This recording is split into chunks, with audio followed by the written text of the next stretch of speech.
ቀጥሎ ከምነግራችሁ ከነዚህ 5 አይነት ሰዎች ብትርቁ በጣም ተጠቃሚዎች የምትሆኑት እናንተ ናችሁ።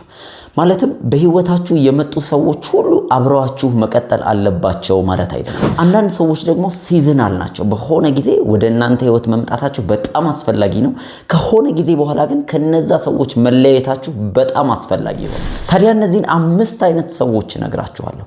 እርግጠኛ ነኝ እነዚህን ሰዎች እየሰማችሁ በህይወታችሁ ላይ እነዚህ ሰዎች በመኖራቸው ከነሱ ለመራቅ ወይ ይሉንታ ይዟችሁ ወይ በተለያየ አጋጣሚ ሳትርቁ በመቅረታችሁ ምክንያት እንዴት ህይወታችሁ ወደ ኋላ እንደተያዘ እንድታስተውሉ ፈልጋለሁ። እርግጠኛ ነኝ ይሄ ቪዲዮ በጣም ስለሚጠቅማችሁ አሁኑኑ ሴቭ አድርጋችሁት በደንብ እንድታዳምጡ ጠይቃችኋለሁ።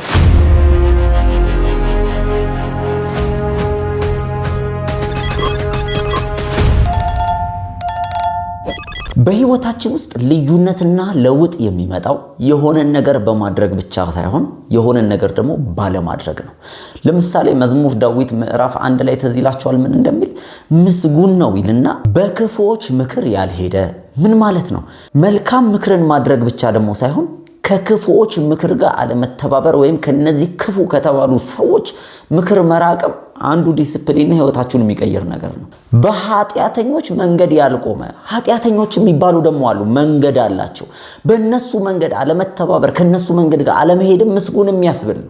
በዋዘኞች ወንበር ያልተቀመጠ፣ የዋዘኞች ደግሞ ስፍራ አለ፣ መቀመጫ አለ፣ ወንበር አላቸው። ስለዚህ የሆኑ ሰዎች ወደ ህይወታችሁ መምጣታቸው ብቻ ሳይሆን የሆኑ ሰዎችን ከህይወታችሁ ላይ ማስወጣታችሁ ምስጉን የሚያደርጋችሁና በህይወታችሁ ላይ ስኬታማ የሚያደርጋችሁ መንገድ ነው። ስለዚህ ቀጥሎ የምነግራችሁ እነዚህ 5 ሰዎች ለይታችሁ ከህይወታችሁ ላይ እንድታወጧቸው መክራችኋለሁ። የመጀመሪያዎቹ አይነት ሰዎች ችግር ተኮሮች ብያቸዋለሁ። በጣም አንድን ነገር አጋነው አካብደው የሚያወሩ ወደፊት ያለው መልካም ነገር ወይም ተስፋው እንዳይታያችሁ የሚያደርጉ ጨለምተኛ አስተሳሰብ ናቸው። ባጭሩ ስለ ኑሮ፣ ስለ መንፈሳዊ ህይወት፣ ስለ ሁሉ ነገር በጣም የተጋነነ ነገር ነው የሚያወሩት። ማለትም መውጫውን ሳይሆን ችግሩን በማስበለጥ እናንተ ላይ እንኳን ያ ነገር በጣም እንዲከብድባችሁ ያደርጋሉ። መጽሐፍ ቅዱስ ላይ ተዝ ይላችኋል ከ12ቱ የያዕቆብ ነገዶች መካከል የሚገቡባትን ምድር ወተትና ማር የምታፈሰውን ከነዓንን እንዲሰልሉ ተመርጠው ሰዎች ተላኩ። ታዲያ ከነዚህ ከ12ቱ መካከል 10ሩ በጣም የሚከብድ አጋናኞች፣ ችግርን የሚያጎሉ የእግዚአብሔርን ማንነት የረሱ ሰዎችን ይመስላሉ።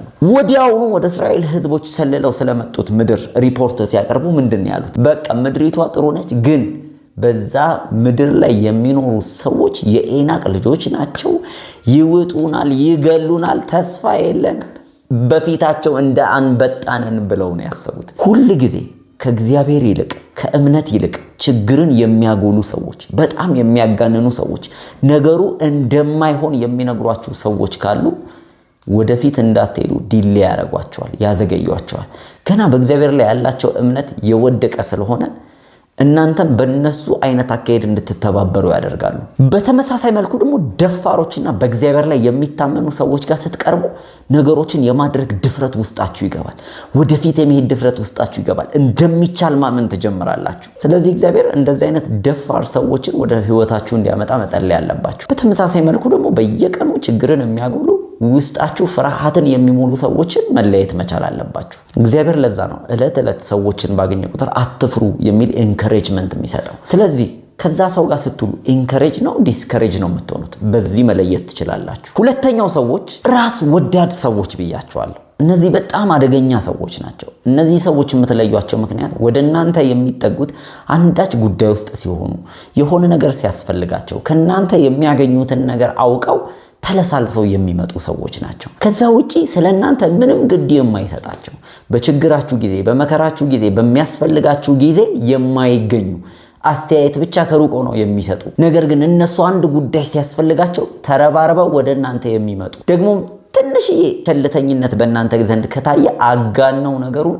ለኔ አታስብም፣ እኔን እንትን አትልም ምናምን የሚሉ ሰዎች ራስ ወዳዶች ናቸው። እንደ አይነቶቹ ሰዎች ታማኝነት የሚጎላቸው፣ ለእናንተ ዘላቂ ስኬት የማያስቡ፣ የእናንተን ማደግ የማያስቡ፣ በእናንተ ላይ ግን ማደግ የሚፈልጉ ሰዎች ብያቸዋለሁ። ታዲያ የመከራ ጊዜ ባህሪያቸው ይገለጣል። ብዙውን ጊዜ ማለት ነው ባልሰማ ነው የሚሏችሁ። የሆነ ችግር ላይ በሆናችሁ ጊዜ። ስለዚህ እንደዚህ አይነት ሰዎች ብዙ ጊዜ ኢነርጂያችሁን ይገላሉ። ውስጣችሁ ያለውን መልካም ነገር ያደርቁታል። ቀን ጠብቀው የሚሸሹ ናቸው። አብረው ሸክምን መሸከም አይችሉም።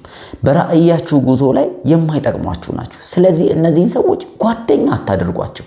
ባሉበት እርዳታ ሲፈልጉ ብቻ እርዷቸው እንጂ ወደ ልባችሁ አታቀርቧቸው። ምክንያቱም የውስጥን ነገር፣ ጠንካራን ነገር፣ መልካም ነገር መሸከም የማይችሉ ሰዎች ናቸው። አብረዋችሁ እንኳን እያሉ ልታውቋቸው ይገባል፣ ቀድማችሁ እንዳይጎዷችሁ። ኢየሱስ ይሁዳ አስቀድሞ እንደሚሸጠው 30 ዲናር ብቻ እንደሚበቃው ያውቅ ነበረ። ከእናንተ መካከል አሳልፎ የሚሸጠኝ አለ ብሎ ተናገረ። ሁላችሁም ትክዱኛላችሁ ብሏቸዋል። ስለዚህ ከዴስቲኒያችሁ ጋር አብረው መሄድ የማይችሉ ታማኝነትን የሚያጎሉ ራስ ወዳድ ሰዎች በዙሪያችሁ የልብ ሰዎች ሊሆኑ አይገባም። ነገር ግን ባሉበት ጸልዩላቸው፣ መልካም ነገርን አድርጉላቸው።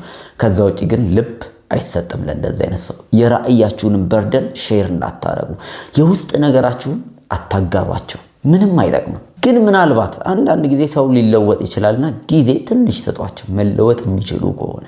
ሶስተኛዎቹ የሚያመቻምቹ አመቻማቾች ብያቸዋለሁ። እንደዚህ አይነት ሰዎች የምትለዩቸው በጣም መክበድ የነበረበትን ነገር፣ በጣም አደገኛ ለህይወታችሁ መጥፎ የሆኑ ነገሮችን ያቃልላሉ። ለምሳሌ ኃጢአትን ያቃልሉባቸዋል፣ ዓለማዊነትን ያቃልሉባቸዋል፣ ገንዘብ ወዳድነትን ያቃልሉባቸዋል። ይሄ በቃ ኔጎሺየት መደረግ የሌለበት በመንፈሳዊ ህይወታችሁ ላይ የማትደራደሯቸውን ነገሮች ዝም ብለው አቃለው ኖርማላይዝ አድርገው ከናንተ ጋር እንዲኖር ያደርጋሉ። እነዚህ ሰዎች ደግሞ አደጋቸው እዚህ ጋር ነው። ከእግዚአብሔር ጋር ያላችሁን መልካም ነገር እንድታቃልሉ ያደርጋችኋል። መንፈሳዊ ልምምዳችሁን እንድታቃልሉ ያደርጓችኋል። ምን ማለት ነው? ያመቻምቻሉ። ሲፈልጉ ዓለምን ይመስላሉ፣ ሲፈልጉ መንፈሳዊ ክርብትብት ማለት የሚችሉ ናቸው። ከእንደዚህ አይነት ሰው ጋር ጨዋታ መጀመር እጅግ በጣም አደገኛ ነው። ሳምሶን ምሳሌ ይሁናችሁ። ለሳምሶን የተነገረ አንድ ጥብቅ ማሳሰቢያ ነበር። ሳምሶን ምስጢራዊ ኃይል ነበረው። ይሄ ምስጢራዊ ኃይሉ ጸጉሩ ላይ ነበር። ታዲያ ሳምሶን ከደሊላ ጋር መጫወት ጀመረ። ደሊላ ደግሞ አመቻማች ነች። ሳምሶን ጋር ስትመጣ ፍቅረኛ ትመስላለች። ደግሞ እዛ የሳምሶን ጠላቶች ጋር ስትሄድ ከነሱ ጋር ገንዘብ እየተቀበለች ታመቻመቻለች።